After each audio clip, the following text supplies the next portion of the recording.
So if you're into video editing, you most likely use a video editing software. Probably one of the main three. You got Adobe Premiere Pro, Final Cut Pro, and the past couple years, DaVinci Resolve has snuck in to be one of the top. Of course, you have 𝗦𝗦𝗙𝗙 sitting up there kind of on a pedestal with the professionals in Hollywood and doing TV shows, but that really hasn't made its way to the consumer and prosumer markets. But today we're primarily going to be talking about the main three and why I jumped between all of them, and I still use all three to a certain extent, but I definitely have my preferences and use cases for each one. Oh, and stick around to the end to see a little teaser for something I'm working on with this cool new piece of kit that I found for like 50 bucks that lets me edit with like one hand and like 30% faster. So if you want to see that, stick till the end. Now first I want to tackle the biggest question that people ask if they are about to start using a piece of software, which is which one is easier to learn? And the answer to that is all of them. Pretty much every single video editor out there all works the same exact way, just with different advanced features and different buttons, but the layouts, everything from Windows Movie Maker to iMovie, all the way up through to 𝗦𝗦𝗙𝗙 and DaVinci and Premiere and Final Cut all work the exact same way. And here's proof. Throwing up the three major editors here. So where do you import all of your footage? The top left, there's some sort of media bin. Where can you see that footage and see what you're actually editing? In the source and timeline player, which is the top right. And where do you actually edit the video? In your timeline, which is the bottom, middle, or throughout the bottom. So if you're trying to learn a piece of software just based on which one's easier to learn, you're really going about it the wrong way. You need to be asking which features does this program have that the other one may not, and is that feature of ultra importance to whatever your workflow is. Premiere was the first one that I actually started doing client work and more serious type videos. And what changed that for me ultimately was just the performance. Adobe is fantastic because they have an entire suite of apps. So they make it very easy. It's kind of like Apple and their ecosystem. If you need to do like motion graphics or 3D effects and things like that, you have After Effects, which is so easy to direct link to Premiere.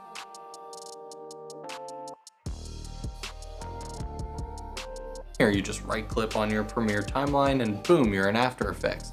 It used to be in SpeedGrade before they added all the nice color editing features right inside of Premiere. You have Audition, which is a fantastically robust audio editing program. And so you have all of these programs that are separate but still tied together in a pretty seamless way. And so that makes Premiere ultra interesting to look at, which is why I don't know the market percentages of where the user bases are, but I definitely think it's safe to say that Premiere probably has the most users, but they're also super expensive. If you have the full-on subscription, which is basically access to all of their apps, it'll run you give or take $50 a month, not including student licenses or specials or anything like that. I think I pay like $54 a month with taxes or whatever. If you just want like one program, you can get it for like 20 bucks a month. But still, in comparison to DaVinci and Final Cut, which cost $2.99 once and you own it, all future updates included, the $50 a month, it gets pretty steep. While we're talking about cost, it's also good to note that Final Cut is tied to your Apple ID, so there really isn't any license restrictions. Basically, any device that has your Apple ID, you can download Final Cut onto and there's no limit. So you could have 50 computers essentially, all tied to one Apple ID, and as long as that Apple ID owns Final Cut, boom, you have it on 50 computers. Whereas DaVinci and Premiere basically have a license structure. Now, if you buy one license, technically it gives you two computers, which is nice because in the terms and conditions, it does clarify that you have a main PC and a secondary PC or Mac, whatever. So of course you could choose your secondary PC for a friend or family member if you wanted to, but the general idea is that you get one for both like a desktop and then a laptop. Which, by the way, did I mention that there's a free version of DaVinci Resolve, which everyone should at least download and try out because it has like 95% of the features that the full version does. Okay, for the next little bit, we're primarily going to be talking about Final Cut versus DaVinci, since these are the two that I use for most. But yeah, going down the list, some of the ultra pros that I give to Final Cut is speed and optimization, I would say they are faster than any of the other programs in terms of export times and being as fast on as many different machines. Premiere and DaVinci, if you want to work in 4K, 6K, 8K footage, and you want to play back in real time and render super fast, you need a killer computer. And yet people are exporting 8K RED files on MacBook Airs in Final Cut Pro just because Apple makes the software and Apple makes the hardware, so the optimization is just unreal. Don't have the budget for a crazy computer, then Final Cut may be the best option for you because you'll have the best editing experience even on lower powered machines. Plugins, where Final Cut really shines is pretty much one company that makes plugins, Motion VFX. Obviously, there's a million other plugin sites out there that I'm sure are very good, but Motion VFX are the highest quality plugins I've ever seen, and they pretty much only make them exclusively for Final Cut Pro. They have some Premiere templates and plugins that I haven't tested, to be honest, so those may be good as well, but the majority of their catalog is strictly for Final Cut Pro, and it's amazing. It's pretty much the only reason that I still go back to Final Cut for certain projects. And obviously Final Cut has a lot to offer. There's some great features in there, but again, the same great features in there, they pretty much have an equivalent in all the other programs, so I don't want to waste time talking about those. So if people go in the comments like, oh, well, organizing in Final Cut is so good, well, there's pretty much an equivalent in all the other programs. So again, I'm not gonna like debate those differences. But now going down my pro list for DaVinci, pretty much the main reason I ended up switching is I own Blackmagic cameras. Blackmagic is the company who makes DaVinci Resolve. And so when they came out with B-Raw, it's now supported in Premiere through a plugin, but Apple still hasn't gained support in it in Final Cut Pro, so there's no way to import it, so I'd have to round trip, which is what I used to do, where I'd import into Resolve, do cutting, maybe color, something like that, export as ProRes HQ or something, and then import that into Final Cut. Took forever for quick turnaround stuff, so that's one of the biggest reasons I ended up trying out Resolve in the beginning. It's also cross-platform, so just like Premiere, you can get this on Mac and PC, and so that way if you're working on a project on a Mac, you can easily save the project file, open it up on a PC, you're not gonna have any issues.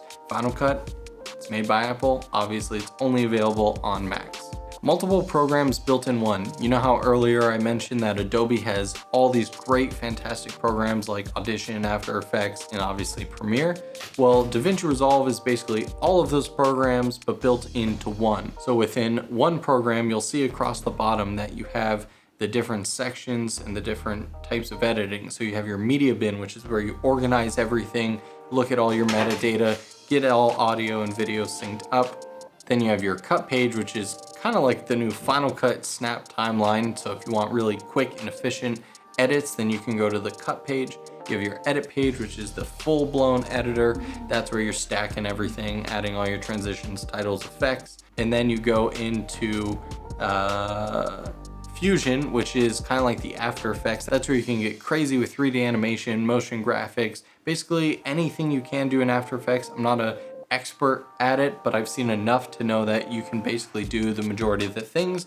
It is just a different style of learning with node-based rather than layer-based compared to most other programs. And on that note, I will say that's probably the biggest downfall of Resolve. The past year with 16, they really added a lot to it, but DaVinci has the least amount of user-friendly titles and transitions and effects. They've built it up a lot, but whereas the other programs out of the box, you get a bunch of cool titles and transitions and like filter effect type things you can add onto your shots.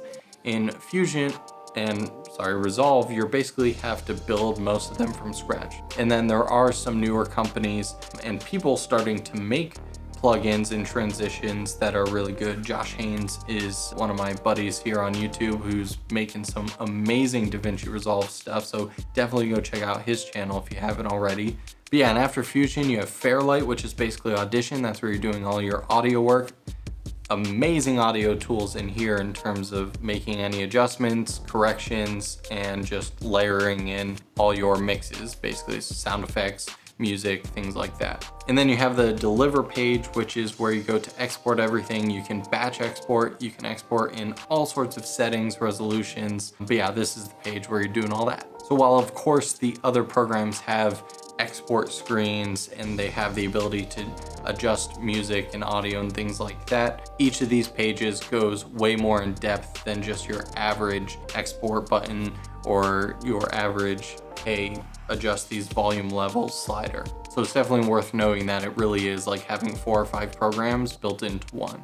And every program has its advanced tools, but Resolve had a couple that stood out to, again, me personally, that really helped decide my wanting to use it full time, which is like in the color. You can apply a mask, and within that mask, you can easily track it. It has one of the best built-in trackers that I've ever seen. So it makes tracking something in 3D space ultra easy and ultra convenient. Premiere has something pretty similar where you can track any sort of mask or effect that you apply to a clip, but I really like the way DaVinci does it on their color page especially, and as someone who likes to color grade a lot, it's amazing. So I could go in like right now, for example, and track my eyes if I want to brighten them up, and then as I move them around, it's gonna remain tracked. Ask any colorist and they will by far tell you that if you care about color grading, there is nothing better than Resolve, and that's just a straight fact. And lastly, you have updates. Adobe comes out with updates to fix a lot of things. DaVinci has been trying to play catch up the past couple of years, so their updates I think are a little bit more significant, but they happen every couple months, and there's a mixture of new features and bug fixes.